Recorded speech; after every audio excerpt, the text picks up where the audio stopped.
Welcome to our Mahaperiyava களஞ்சியம் channel. இன்னைக்கு கேட்ட வரங்களை அள்ளித்தரும் தத்தாத்திரேயர் ஜெயந்தி பற்றி தெரிந்து கொள்ளலாம். தன்னை உள்ளன்போடு உபாசிப்பவருக்கு உடனடி வசமாகி கேட்டதை அள்ளித்தரும் கலியுக கடவுள் தத்தாத்திரேயர். அவரின் கோவிலுக்கு சென்று கர்ப்பகிரக விளக்கிற்கு தூய நெய் சேர்த்து வழிபட்டு வர நன்மைகள் வந்து சேரும். மேலும் அன்னதானம் விடுவோரை இவருக்கு மிகவும் பிடிக்கும்.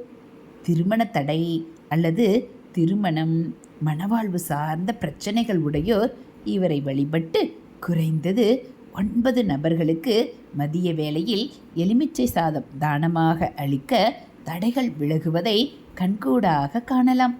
இவரின் வஜ்ர கவசத்தை கூறி கிரகங்களால் ஏற்படும் இடையூறுகளை நாம் போக்கிக் கொள்ளலாம். மும்மூர்த்திகளாக சிவன், விஷ்ணு, பிரம்மா ஆகியோர் ஒரே மூர்த்தியாக தோன்றியதே தத்தாத்திரேயர் அவதாரமாகும். குழந்தை வரம் வேண்டும் தம்பதிகள் தத்தாத்திரேயரை வழிபாடு செய்தால் அவர்களது கோரிக்கை விரைவில் நிறைவேறும். மும்மூர்த்தியர் அம்சமாக அத்திரி மகரிஷிக்கும் அனுஷ்யா தேவிக்கும் அவதரித்தவர்தான் ஸ்ரீ தத்தாத்திரேயர். மார்கழி மாதம் பௌர்ணமி தினத்தில் தத்தாத்திரேயர் அவதார தினம் நாடு முழுவதும் கொண்டாடப்படுகிறது. தமிழ்நாட்டில் வைகாசி மாதம் தசமி திதியில் தத்தாத்திரேயர் ஜெயந்தி கொண்டாடப்படுகிறது. அனுமன், மார்க்கண்டேயர் போலவே தத்தாத்திரேயரும் சிரஞ்சீவியாக வாழும் சிறப்பு பெற்றவர். குழந்தை வரம் வேண்டும் தம்பதிகள் தத்தாத்திரேயரை வழிபாடு செய்தால் அவர்களது கோரிக்கை விரைவில் நிறைவேறும்.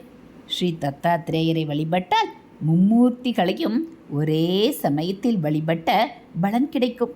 அவரை வழிபட மனோபலமும் தேக பலமும் கிடைத்து சந்தான பிராப்தியுடன் பதவி பேரும் பெற்று வளமுடன் நலமுடன் வாழலாம்.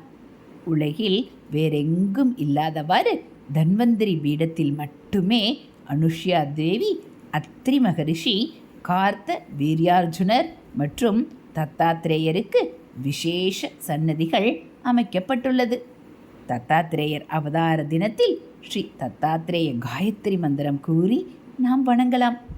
ஓம் தத்தாத்திரேயாய வித்மகே திகம்பராய தீமகி தன்னோ தத்த பிரச்சோதயாத் என்ற மந்திரத்தை தினசரி ஜபித்து வழிபட நம் வாழ்வு அற்புதங்களால் நிறைந்து வளமுடன் காணப்படும். தத்தாத்திரேயர் அவதரித்த ஸ்தலம் சுசீந்திரம் என்றும் தானுமாலயனின் வடிவமே தத்தாத்திரேயர் அம்சம்தான் என்றும் சொல்லப்படுகிறது. பிறந்தது முதலே ஞான வடிவாக விளங்கிய தத்தாத்திரேயர் வேத உபன்யாச ஞானியர்களுக்கு சத்குருவாகவும் பிரம்ம யோகியர்களுக்கு வழிகாட்டியாகவும் இருந்து வந்தார். பரசுராமனால் அளிக்கப்பட்ட கார்த்த வீரியார்ஜுனன் இவரது சீடரே. காணாமல் அல்லது திருடு போன பொருட்கள் மீண்டும் கிடைக்க இன்றும் கார்த்த வீரியார்ஜுன மந்திரம் ஜபிக்கப்படுகிறது.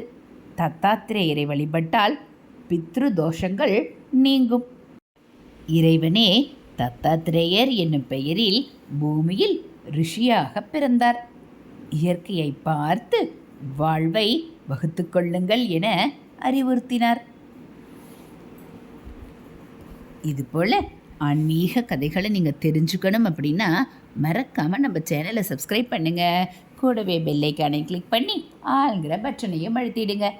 நம்ம சேனலில் வரக்கூடிய ஆன்மீக கதைகள், மகாபிரிவ மகிமை, தெய்வத்தின் குரல் பகுதிகள் எல்லாம் உங்களுக்கு பிடிச்சிருந்தா ஒரு லைக்கும் கமெண்ட்டும் கொடுத்து உங்களுக்கு தெரிஞ்சவங்களுக்கும் ஷேர் பண்ணுங்கள். தேங்க்யூ.